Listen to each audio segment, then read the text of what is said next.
श्री गुरु चरण कमलाभ्यो नमः।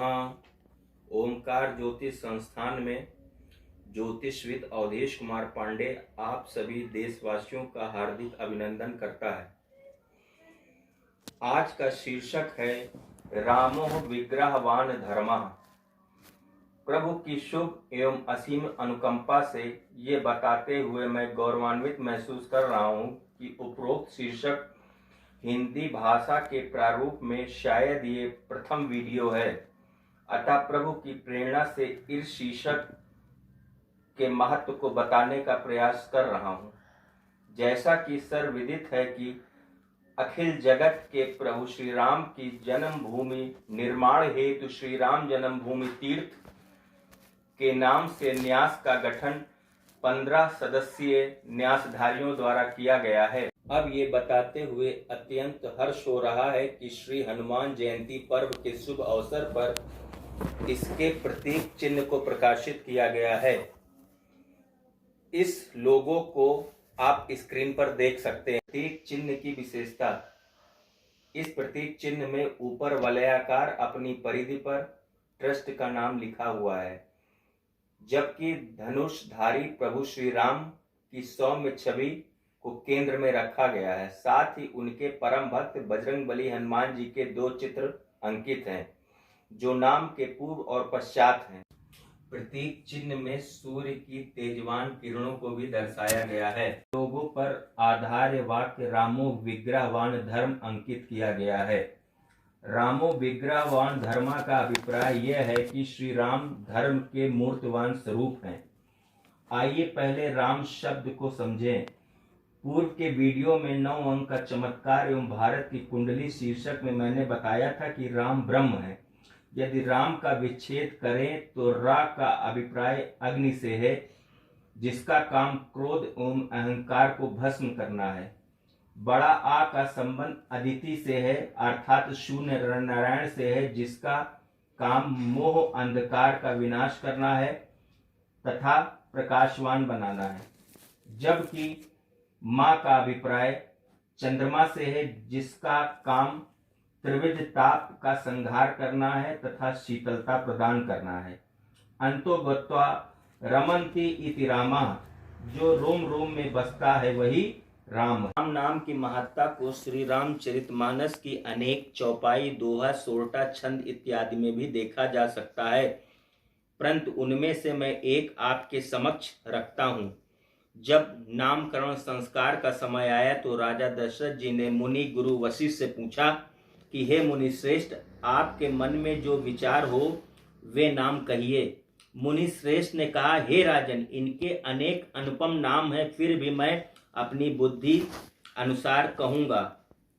इस संदर्भ में श्री गोस्वामी तुलसीदास जी ने श्री रामचरितमानस महाकाव्य इपिक में लिखा है कि जो आनंद सिंध सुख राशि सी करते त्रिलोक सुपासी, जो सुख धाम राम यस नामा अखिल लोकदायक विश्रामा।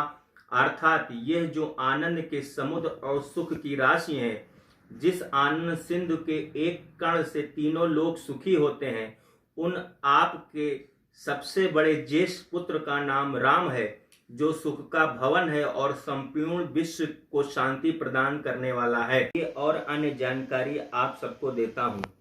महर्षि वाल्मीकि जी को सरस्वती जी का वरदान मिला था। उनके मन में महाकाव्य लिखने की इच्छा बलवती हुई। उन्होंने देवर्षि नारद से सविनय अनुराग अपनी अभिलाषा व्यक्त की कि देवर्षि, ऐसा कोई धर्मज्ञ महापुरुष बताइए जिस पर कुछ लिखा जा सके। का प्रश्न सुनकर नारद जी को प्रसन्नता हुई।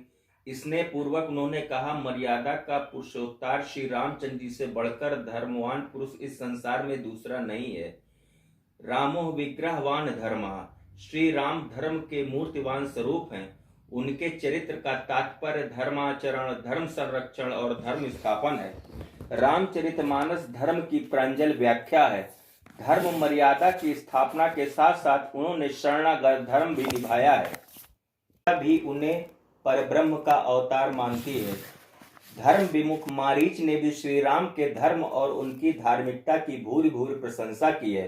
लंकाधिपति रावण ने भी उन्हें तपस्वी रूप में स्वीकार किया है। यदि रघुकुल शिरोमणि श्री अवधेश जी के समग्र जीवन का अवलोकन करें तो उन्हें उनके जीवन में हमें सर्वधर्म संभाव और अतिथि देवो भव और वासुदेव कुटुंबकम जैसे आदर्शों की झलक दिखलाई पड़ती है। यदि हम महत्वपूर्ण ग्रंथों का अवलोकन करें तो हम पाते हैं कि एक धर्मवान पुरुष में धर्म के संदर्भ में निम्नलिखित लक्षणों से उसे अलंकृत होना चाहिए, जैसे धर्म, क्षमा, सत्य, अध्ययन, अलोभ, विरक्ति, शुचिता, विवेकशीलता इत्यादि।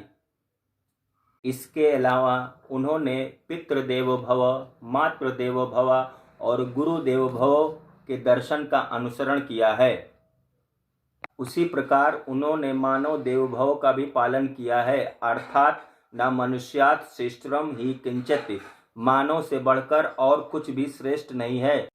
श्री रामचरितमानस का समापन भी मानवा शब्द से ही हुआ है, अर्थात मानव का कल्याण ही सर्वप्रमुख है। किसी भी ग्रंथ में, किसी भी शास्त्र में एक पुरुष का समग्र चरित्र क्रमशः प्रतिपादित नहीं हुआ है। समग्र धर्मानुष्ठान के लिए एक ही चरित्र में सब सामग्री मिल जाए, इस अभिप्राय से वाल्मीकि जी ने रामायण की रचना की। श्री राम के चरित्र में सदाचार स्वरूप धर्म का निरूपण हुआ है। धर्म के परम आदर्श भगवान श्री राम के चरित्र से धर्म के विभिन्न आयामों पर भी प्रकाश पड़ता है।